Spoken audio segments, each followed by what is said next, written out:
Hey guys, how are we doing?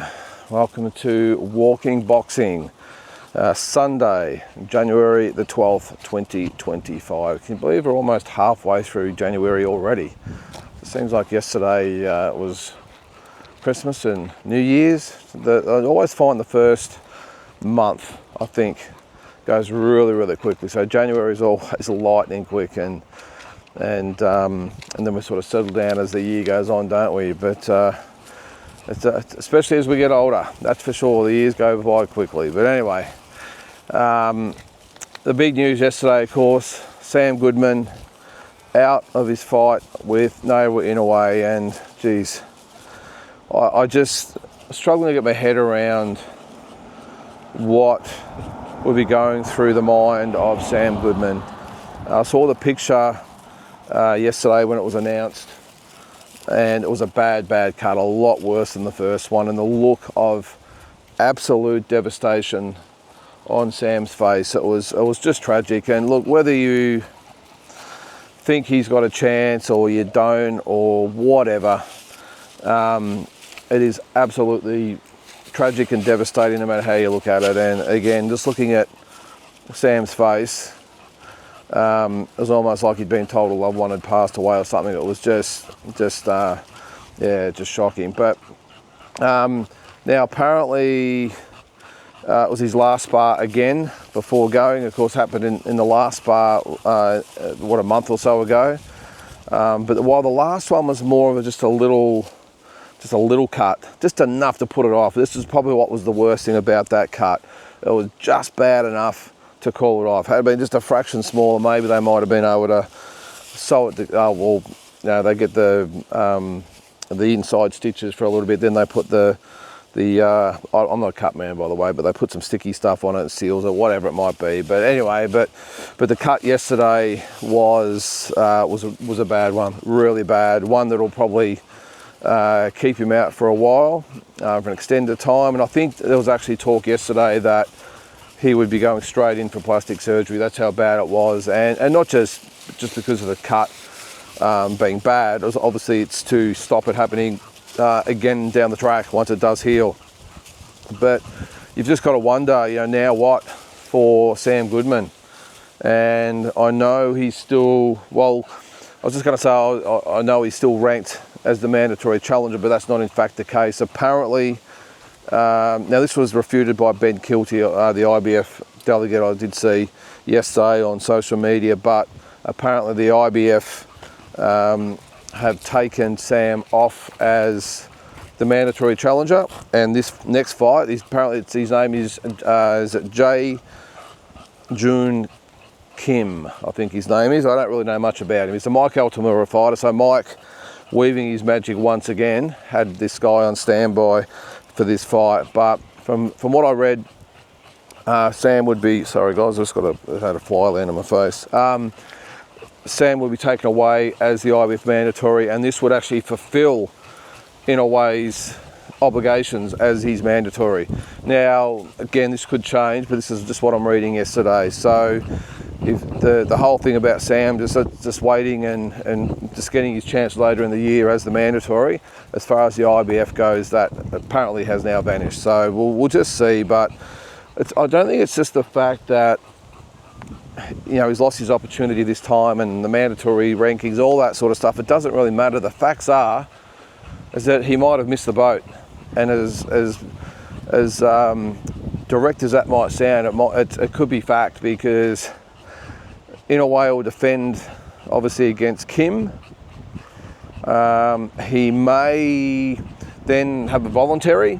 He can fight whoever he wants, and maybe they were very patient with Sam the first time with the injury, but maybe they've like, mate, you've had two chances, pretty much three. They offered him the fight back earlier in the year when he already had a fight lined up. So it's pretty much three times he hasn't been able to come to the party for the Inoue crew. So maybe they might say, look, we're just going to fight someone else for our voluntary, and then we're going to move up to 126, or we'll fight Nakatani or go down and fight Bam Rodriguez or something. I just get the impression that, and I hope I'm wrong, but I get the impression that this is Sam's last chance. I don't think he's going to get another crack at Inoue. Again, I hope I'm wrong, I really do. Stranger things have happened, but you've got to remember in this game, especially at that level, and especially when you're a fighter like Nail, in a way, top 3 pound for pound fighters in the sport, probably top 2 pound for pound fighters in the sport. You don't wait for anybody, you just move on. And the challenger, look, as I said, pretty much 3 attempts or 3 chances at fighting in a way, and none of them have come to fruition. So it'd be like, we're just moving on. The inner weight train is moving way too fast. We're going to go on with Kim, we're going to go on with someone else, we'll go on with Nakatani and move up to 126, whatever it might be. So look, the only silver lining of the whole thing is that, maybe if in a way doesn't fight Sam and moves up, that Sam will get a shot at one of the vacant belts. With 4 belts on the line, you would suspect that he'll get a shot at one of them. I think he's still the mandatory by the WBO, I think it is. Forgive me if I've got that wrong, but at least with one other organisation. So he would still probably be in line, depending on what they do, of course. If they take him out of the rankings, maybe he might get a crack at a vacant title and probably have a better chance of winning. And even on the chances of winning, I saw yesterday, the social media pack just coming for Sam. And again, whether you think he had a chance or not, I mean, it just doesn't excuse some of the comments I saw yesterday. And I know a lot of them are uneducated or don't really know about the sport of boxing. They certainly don't know about what these guys put into the sport. I just thought, I don't normally read the comments, but I must admit it got the better of me yesterday. And I thought, I'm just wondering what people are saying. Of course, it was the obvious. Well, he avoided a bullet, and best thing that could have happened, and all this sort of stuff. Pretty much, really putting Sam down as far as his chances goes. And yes, I've been vocal as anyone is saying I don't think he can win. I just can't see how he wins and maybe even be competitive in the fight. But having said that, I mean, I also know the amount of work these guys put in and the sacrifices they make. I mean, it is literally giving up their entire life with one focus, one thing in mind, and that is getting to the top and getting an opportunity to fight for the belts. And he had that, and he wouldn't have been thinking, geez, I'm sort of going to my execution. He'd be thinking, well, of course, with a fighter's mentality, he'd be thinking he has a chance, and that's great. But these, what do they call them, the armchair experts, whatever the hell they are, I mean, guys, just look at it for what it is. Anyway, I mean, what do they say? Wolves don't worry about the opinion of sheep. Well, in this case, that is definitely one of them, because Sam, doing what he does is a wolf, and some of these people sitting on couches sort of throwing rocks from a distance are certainly the sheep. So anyway, but it was disappointing to see. And these guys, they do 12-week training camps, and they're away from their family. They're dieting, they're training, they're every day. It's 3 sessions a day. It's recovery. It's watching tapes. It's doing all the media. I mean, it's a big job. It really is. Not to mention the monetary side. There's one thing I didn't actually mention just then. The amount of money that Sam would have invested in the camp. He's got to pay all the expenses. And twice he's had to do this, by the way.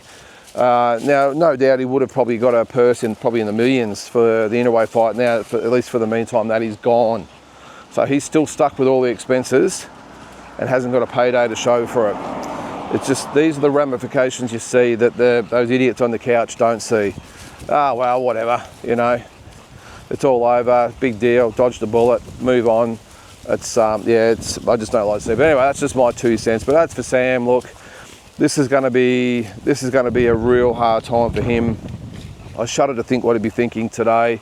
Again, that look on his face just told him 1,000 stories yesterday, and he'd be pretty down in the dumps today. He'd be thinking that, first he'd probably be thinking, well, that's it, I'll blow him a chance, and maybe he has. But he'd also just be thinking, why me? And then trying to pick up the pieces of his career. Now, as Eddie Hearn described the other day at the press conference, it's all a game of snakes and ladders. I'm sure that once the dust settles and the cut gets operated on with the plastic surgery, and he has a rest and comes back and you know, then they see what's next. I'm sure all that will change, but for now I'm thinking that he would think the world's literally coming to an end, which is not good. So look, all things aside, sending best wishes to Sam. Hope he's feeling better in another sort of week or so, and I'm sure he'll sit down with No Limit and everyone, and they'll work out another strategy for him going forward. So on to some other news. I did see overnight that Turki Al Sheikh has released his 5 fights he would like to make in 2025. And look, they're not, well, there's no surprises anyway. The fights were Canelo Alvarez and Terence Crawford, Alexander Usyk, Daniel Dubois 2, Tyson Fury, Anthony Joshua, Devin Haney, Ryan Garcia 2, and Conor Benn and Chris Eubank Jr. So, yeah, look, as I said, not real surprises, and if anyone can make them happen, Turki Al Sheikh can. It'll be interesting to see how it works out with, firstly, Canelo, whether Canelo does want to sit down with Turki Al Sheikh. But when you've got the type of money that Turki Al Sheikh has, when it's pretty much an open checkbook, isn't it? You just get the feeling that at some stage Canelo will cross over and we might see him do a deal with Turki Al Sheikh. Because look, the thing is, for Canelo, I know he's a fighter first, but he's also a businessman. He's got to look at what his legacy is going to be. Now, I know it's already a legacy pretty much cemented in the Hall of Fame and all the rest of it, but with the Benavidez fight pretty much gone now, and that's to his doing, I know that. David Benavidez has moved up, so that is the big fight for him that's no longer. Well, he didn't really want the fight, so I suppose he doesn't even care. But what else is there? Christian Mbili doesn't really sort of get the fires burning, does it? Sarace could have been an option, but he's going to fight Munguia in a rematch. Maybe Janabek moving up, but he's still made it quite clear that he wants to remain at middleweight. What else is there for Canelo? I know they were talking about Chris Eubank Jr. I mean, there's just literally no one else for Canelo to fight. So I think it's a viable fight. I know I've said this in the past, by the way, that I think it does happen. I reckon that for me is probably the most, strangely enough, the most likely to happen for me. I just think Canelo and Terence Crawford has been, well, there's not much happening from his side. So I've just got a feeling there's some talks going on in the background, and I wouldn't be surprised if it is Canelo and Terence Crawford. I think that one gets made. The other ones, Ryan Garcia, Devin Haney 2, you get the feeling that could be made, no problems. Obviously the feud and the rivalry is still there, and with all the lawsuits and all that sort of stuff. Devin Haney, of course, went to London I think it was England, London to meet with the Power Brothers. Was it London? I think it was. Yeah, he did an open workout there. So they obviously had talks, so that will, maybe progress talks. Ryan Garcia, he's such an unpredictable guy. I'm still not convinced that happens. I'm just not convinced. Just call it a gut feeling. I've just got a feeling that Ryan Garcia will just find a way just to stuff it up, and something else will happen. I don't know, but I hope it does. I'd like to see it again, but I've just that's a doubtful one. Usyk and Dubois makes the most sense, but people have got to remember, Dubois has got to get past Parker first, and I think Parker is a very, very live shot in that fight. I still think Dubois is a little Frank Bruno-esque. He's a little bit limited.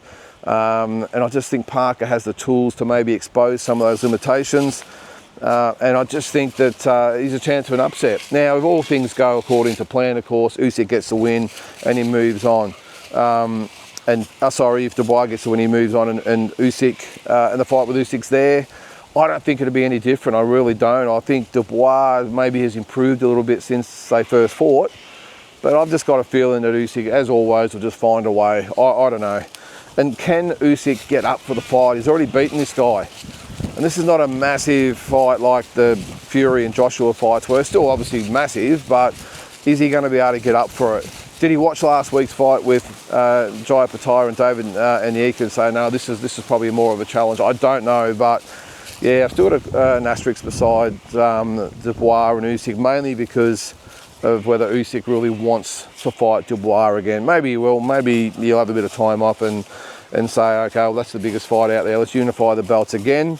and that'll be enough to keep Usyk sort of motivated. The other ones, what one did I say? Was it Canelo? Oh, Fury and Joshua. Yeah, obviously that's the one that I think's the easiest one to make. Strangely enough, as well. I think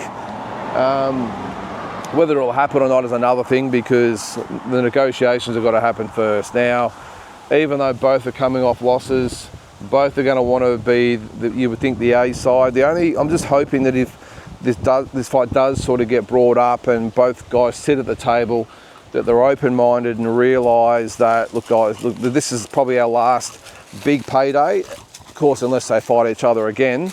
But they would be thinking, all right, well, let's be reasonable about it. Eddie Hearn the other day seemed really keen on making the fight and thinks it can happen. Probably my wild card in the whole thing is whether Tyson Fury is actually, if he sits down in the right frame of mind, can they get it done? Because he can be very, very difficult, Tyson Fury. But even he would now know that his options are very, very limited. So maybe he will sit down, or maybe Frank Warren will sit down with Eddie and they can thrash it out and get the fight done, because I just think it's a fight that makes so much sense. It makes sense more than ever, I think, right here and now. And I think I would love to see that fight get done. Yes, okay, they're not what they were and haven't got the profile and probably cred that they both had in the past, but still a great, great fight for British boxing, world boxing, heavyweight boxing, whatever it might be. And the other one that I really couldn't give two shits about is Chris Eubank and Conor Benn. I think I've said that anyway, but look, I understand Turki Al Sheikh would like to make it for all the romantic sort of things, with the dads and all that sort of stuff, but yeah, I don't know, I'm not that excited about it. I mean, you've got a welterweight going up to fight a super middleweight, and for me, even two average fighters as well. It's probably apart from the mystique of the whole thing. Look, if both of these guys fought on one of the Riyadh cards, okay, I could probably understand that. But not as a standalone main event, massive event. I mean, neither one of them have done anything. Chris Eubank's lost every big fight that he's ever been in. Conor Benn's never even been in a big fight. I'm just not excited about it at all. And I'm not a fan of either person. I think they both conduct themselves pretty poorly. Oh, I lost my hat there. It's a little bit windy. But either way, look, they're the 5 fights that Turki Al Sheikh will like to make. I think as like that 5th fight, Ben and Eubank, I just think there's some other really, really good fights that could be made. Maybe get us Bolachok and Ortiz, or Ortiz and Ortiz and Madrimov are fighting, aren't they? But you get the gist. There's some good fights out there. Maybe Tim Zul into the equation again. And speaking of light middleweights too, by the way, all the 154 pounders. Strangely, Errol Spence has said that this Sebastian Fundora fight isn't happening on March 29. So I don't know what other options this guy's got, but he's come out and said, no, that's false. At this stage, I'm not fighting Sebastian Fundora on March 29th. So one that makes you think, what the hell is he going to do with the rest of his career? So if he gives up this opportunity, he might as well just retire. And Sebastian Fundora, a no opponent, almost a year out of the ring. So again, I've had my say on this yesterday, I think it was, that he's got to really rethink where he's at, I think. A year after the biggest win of his career, and just sitting on the shelf waiting for the phone to ring. So let's see what happens there. But guys, that's probably going to do it for today. It's a little bit of a lull in proceedings as far as the boxing news goes. It's starting to heat up a little bit now.